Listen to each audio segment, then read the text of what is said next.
Besieged Prime Minister Ariel Henry was in Kenya signing an agreement allowing police deployment. And a Nigerian designer seeks to challenge norms with gender-fluid fashion. World of Africa, at these times, only on WION. World is One.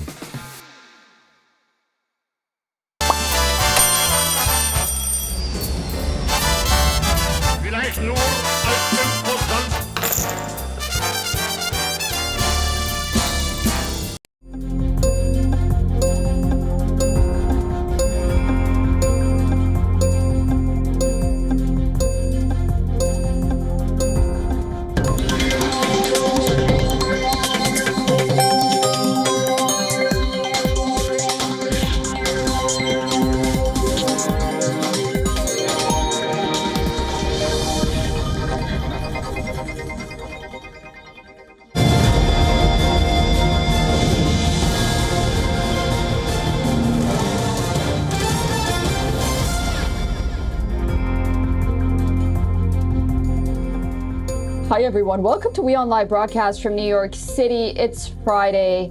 I'm Susan Tehrani. First, let's take a look at this hour's headlines and then on to our first story.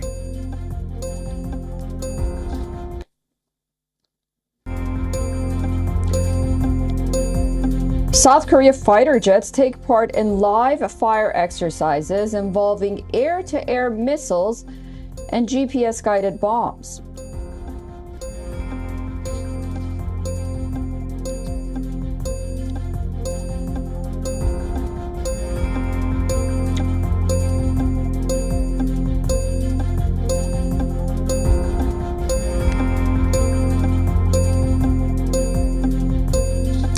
Taiwan's Mainland Affairs Council urges China not to change the status quo around waters near Taiwan-controlled Kinmen Islands by sending Coast Guard boats into restricted areas.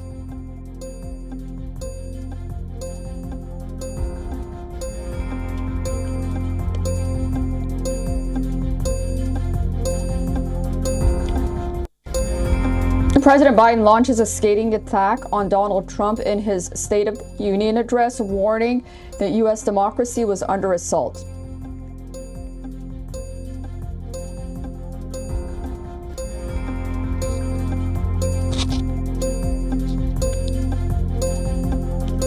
In Ottawa, a 19-year-old student from Sri Lanka is accused of stabbing and killing 6 people he lived with, including a 2.5-month-old baby girl and 3 other children from a Sri Lankan family.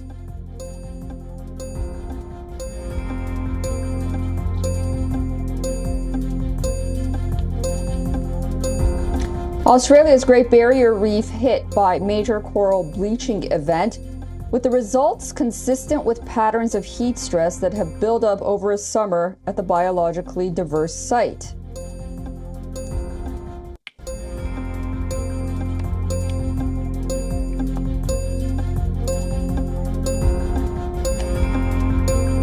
Live Golf is going head-to-head with the PGA Tour this week, and its players put on a show in Hong Kong. South Africa's Dean Burmster and Mexico's Abraham Answer jointly lead at 7 under.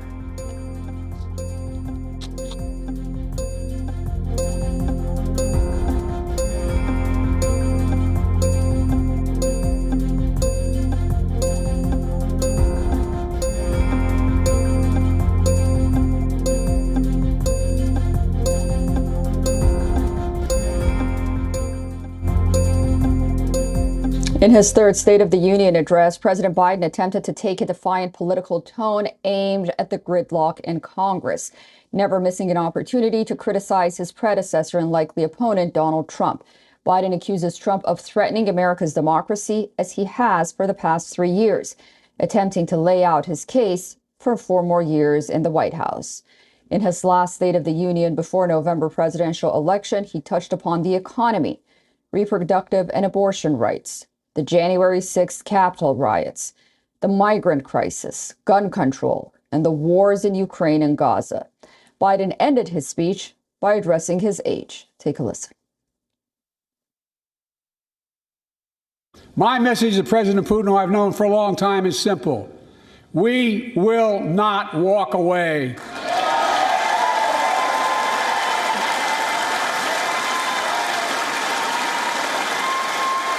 We will not bow down.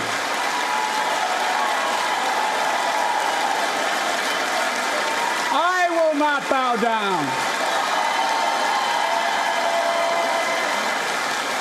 In a literal sense, history is watching. History is watching. Israel has the right to go after Hamas. Israel also has a fundamental responsibility, though, to protect innocent civilians in Gaza. And Israel must do its part. Israel must allow more aid into Gaza to ensure humanitarian workers aren't caught in the crossfire. And they're announcing they're going to have a crossing in northern Gaza. To the leadership of Israel, I say this: humanitarian assistance cannot be a secondary consideration or a bargaining chip. We have the best economy in the world. And since I've come to office, our GDP is up, our trade deficit with China is down to the lowest point in over a decade. And we're standing up against China's unfair economic practices. We're standing up for peace and stability across the Taiwan Straits. I've revitalized our partnership and alliance in the Pacific. India, Australia, Japan, South Korea, the Pacific Islands. The threat to democracy must be defended. My predecessor and some of you here seek to bury the truth about January 6th. I will not do that. This is the moment to speak the truth and to bury the lies. Here's the simple truth: you can't love your country only when you win.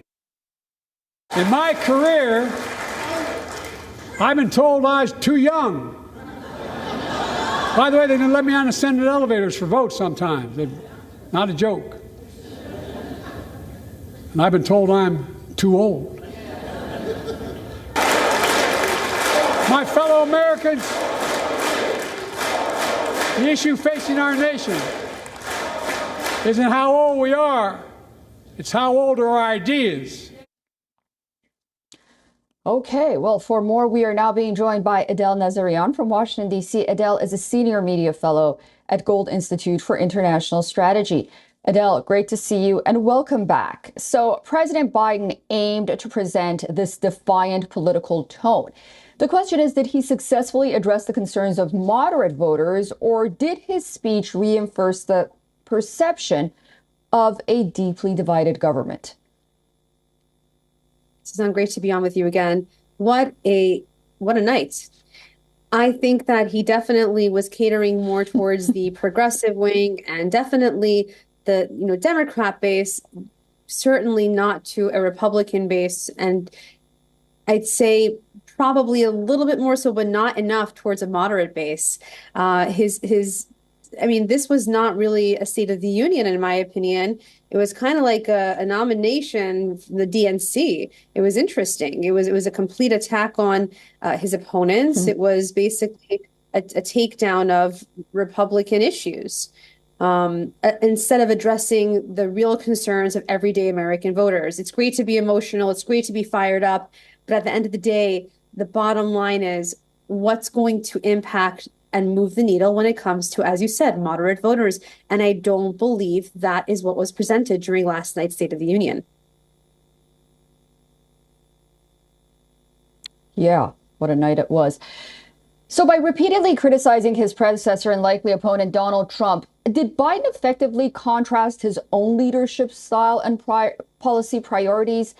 Is saying "I'm not Trump" enough? And did this approach come across as overly negative and, as you mentioned, campaign focused perhaps, rather than a genuine attempt to unite the country and address pressing issues?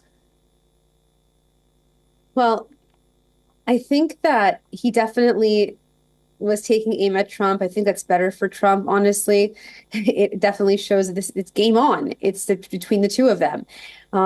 At the end of the day, though, I have to say, he when it comes down to the issues, and this is something that I'm sure you've seen yourself, correct me if I'm wrong, my parents are immigrants. They came when they were 12 and 15, of course, from a different country, from Iran to America. But, you have so many immigrants who come to the country legally, for example, and they put blood, sweat, and tears. They do the right thing. They're taking the time. They're putting their life savings oftentimes to do the process correctly. And here he is going ahead and saying he refused to demonize immigrants, and he criticized Trump's anti-immigrant rhetoric. He's not an anti-immigrant, he actually wants legal immigration. And you'll talk to everyday immigrants who have come to the country legally, to America legally, and every day they'll tell you, I've myself spoken to them countless times, that they don't agree. They think it's undermining their rights when illegals, people coming to the country illegally, are given more rights than they do. They're treated like second-class citizens, essentially, the ones who come here legally. That's one thing. In terms of saying he's not Trump enough, two significantly different styles of communication. I think last night was not typical of Joe Biden. I think he definitely was pushing to have more fire in his belly, to think that that would be what his advisors probably told him, to appeal to the moderates and to the Republican base. That's not how it works. You either got it and you don't. President Biden has a certain skill set. Donald Trump has a certain skill set. You look at his interview since he was even, in his 30s, how he's been consistent with what he actually believes in. And, Americans aren't stupid at the end of the day. They're going to see when someone's trying to play a role in order to appease them. And what they care about at the end of the day is the prices of prescription drugs, of course. They're going to care about their safety and security, the cost of living. And the economy is not in the best place right now. And these wars abroad certainly aren't helping to add, to take away from that equation. Yeah, so well said. So well said, Adele. That's very true. And the American voters across the world, really, during election times, they are so nuanced and so savvy when it comes to watching their leaders. We'll have to wait and see what happens. But I guess this is what it means to have probably the longest general election in our contemporary history. We'll see how this pans out. Great to talk to you as always, and have a great weekend. Great to speak with you as well. Thank you so much.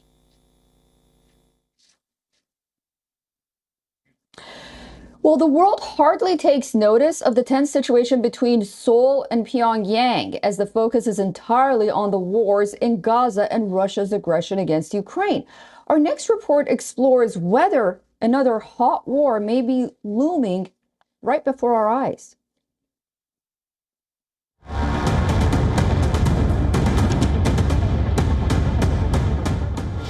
Not just Ukraine and Gaza. Will the world witness yet another war?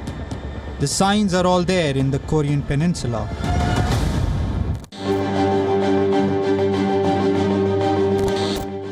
The recent rhetoric of North Korea's supreme leader has raised an alarm. Pyongyang has followed it up with military drills.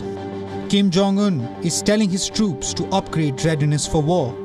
According to North Korea's state media, Kim Jong-un guided an artillery firing drill by the country's military force, the Korean People's Army. The state media says the drill involved units in the firing range of the enemy's capital, a direct reference to the South Korean capital of Seoul. Kim is pushing the military to be prepared for actual war. He is intimidating the world with messages for South Korea.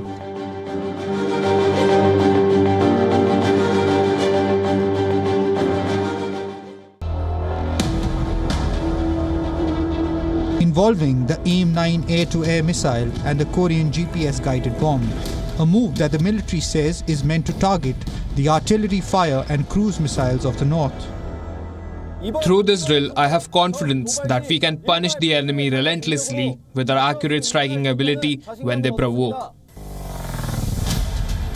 South Korea and America are also conducting joint drills. The US-South Korean Freedom Shield drills include training on land, sea and in the air to prepare for challenges posed by Kim's regime.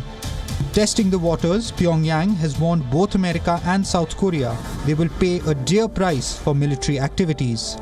Amid the provocative moves by North Korea, the Korean Peninsula is becoming volatile. Kim Jong-un has even junked North Korea's national objective of Korean reunification, formally calling South Korea an adversarial state. Time is ticking.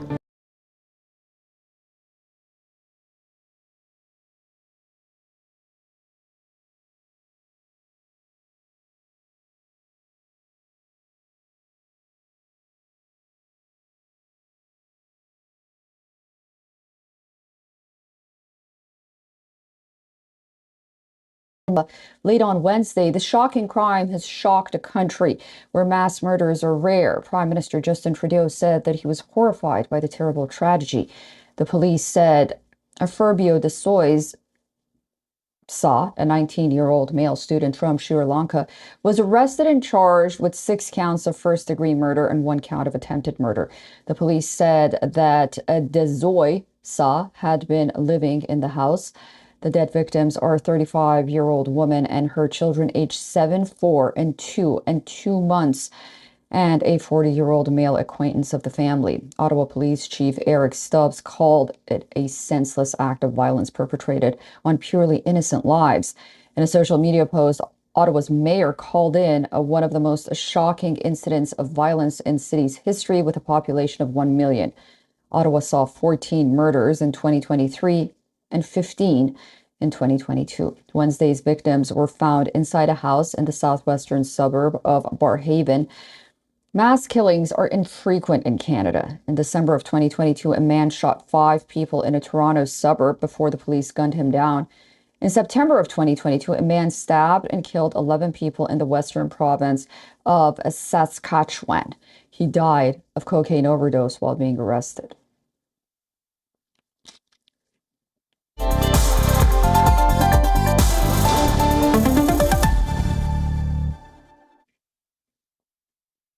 For decades, Japanese businesses have been male-dominated, but a small and growing cohort of female leaders is refreshing Japan's businesses. Take a look at how some women CEOs are breaking the stereotypes in corporate Japan. In the heart of Tokyo, a quiet revolution is underway. For decades, Japanese business has been dominated by men in suits. But now, women are leading the charge, reshaping the country's institutions. Japanese government has set an ambitious target. And to support this change, the Tokyo metropolitan government is providing training programs for aspiring female leaders. There isn't any female role model where I would like to learn about their working style for my future. I wanted to learn how other female managers in other companies or female employees aiming for management positions work, how they think. So that's why I participated in this seminar. But hurdles remain. Only 13.4% of executives on the Tokyo Stock Exchange's prime market are women. I think what keeps holding women back is the lack of experience, because they have not been provided with such opportunities to further develop their career like men. So their work experience is overwhelmingly insufficient, and I think that's a big issue. Despite the challenges, there are signs of progress. The demand for women's business training is surging, with the number of participants in Tokyo seminars quadrupling over the past 4 years. Tokyo Governor Yuriko Koike is a strong advocate for female empowerment, actively creating opportunities for women, including leadership training and networking events. Suko Sugihara, a successful entrepreneur, recently led a delegation of female Kidendrin directors to the US, showcasing Japan's progress and encouraging a more inclusive future. Companies like Sunnyside Up Group exemplify this commitment to inclusivity, promoting work-life balance and offering unique benefits for all employees. As Japan continues its journey towards a more diverse and inclusive business landscape, female leaders like Sugihara and countless others are paving the way for a brighter future.